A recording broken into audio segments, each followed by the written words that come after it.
Hi,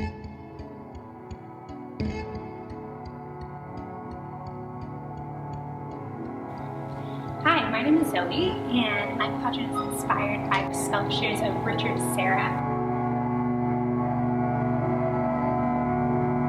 And he works with these enormous metal pieces that when you come close to them, there's this feeling that they overtake you. Some of them are arching and some of them are very wavy, and I really wanted to take inspiration from those lines into our quality of movement.